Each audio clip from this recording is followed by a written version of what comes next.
25ଟା ଚୋରି ହେଇଥିଲା, 25ଟା 24ଟା ଫେରେଇ ଦେଇଛି। ଗୋଟେ ଛୋଟ ମାନେ କଟନ ଶାଢ଼ୀ ଗୋଟେ ରଖୁଥିବ ଏରା। ବ୍ରାଞ୍ଚ ଇନଚାର୍ଜ ଅଛି ଆପଣ ଅନୁଗୁଳର। କିଛି ଦିନ ତଳେ ଆପଣମାନେ ଜାଣିଥିବେ ଯେ ଆଜିକୁ ମାସ ତଳେ ବୋଧେ ମାସ ପାଖାପାଖି ହେଇଗଲାଣି, ମାସ ତଳେ ଚୋରି ହେଇଥିଲା ଆମର ଶାଢ଼ୀ ପ୍ରାୟ 7 ଲକ୍ଷ ପାଖାପାଖି। ତ ସେ ଶାଢ଼ୀଟା ଯେଉଁ ଚୋରି ହେଇଥିଲା ଆପଣଙ୍କର ମିଡ଼ିଆ ଯୋଗୁଁ ଆଉ ପୋଲିସର ପ୍ରେସର ଯୋଗୁଁ ଆମେ ଯାହା ଅନୁଭବ କରୁଛୁ।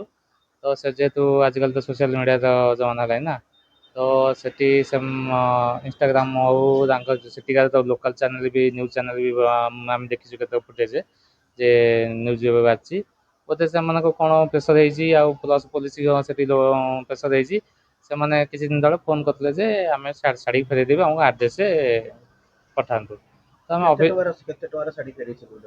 ସେ ଗୋଟିଏ ଶାଢ଼ୀ ଆଉ ସବୁ ଫେରେଇ ଦେଇଛନ୍ତି।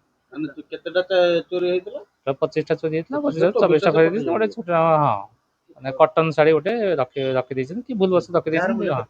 ଏଟା 4,000 ପାଖାପାଖି ହବ। ତାପରେ ଫୋନ୍ ଆସିଲା ପରେ ଆମେ ଅଫିସରେ ଯୋଗାଯୋଗ କଲୁ, ଏମିତି କହୁଛନ୍ତି ଯେ ଫେରେଇଦେବା ପାଇଁ ନା। ସେ ଅଫିସର କହିଲା ଠିକ୍ ଅଛି, ଯଦି କହୁଛନ୍ତି ତାହେଲେ ପଠେଇ ଦେଇଥାଉ। କିନ୍ତୁ ଆମର ବିଶ୍ୱାସ ନଥିଲା ଫେରେଇବି କ'ଣ କି ଫେକ୍ କ'ଣ, ସେଇଟା ଆପଣ DTGC କୋରିଅରଟା।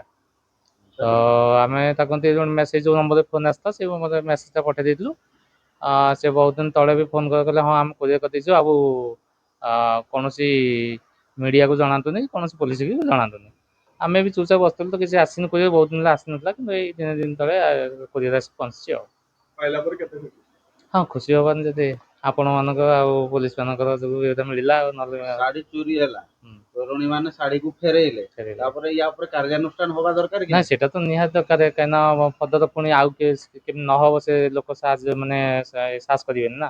ସେଥିପାଇଁ ସେମାନଙ୍କୁ ଅଣାଯାଉ କିମ୍ବା କୌଣସି କାର୍ଯ୍ୟାନୁଷ୍ଠାନ ଏମିତି କରାଯାଉଛି ପଦ ଯେମିତି ଏମିତି ନହବ।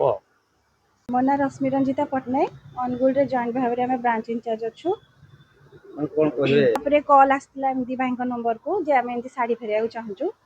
ଯାହା ହଉ ଆକ୍ଚୁଆଲି ବହୁତ ବହୁତ ଧନ୍ୟବାଦ ମିଡ଼ିଆକୁ।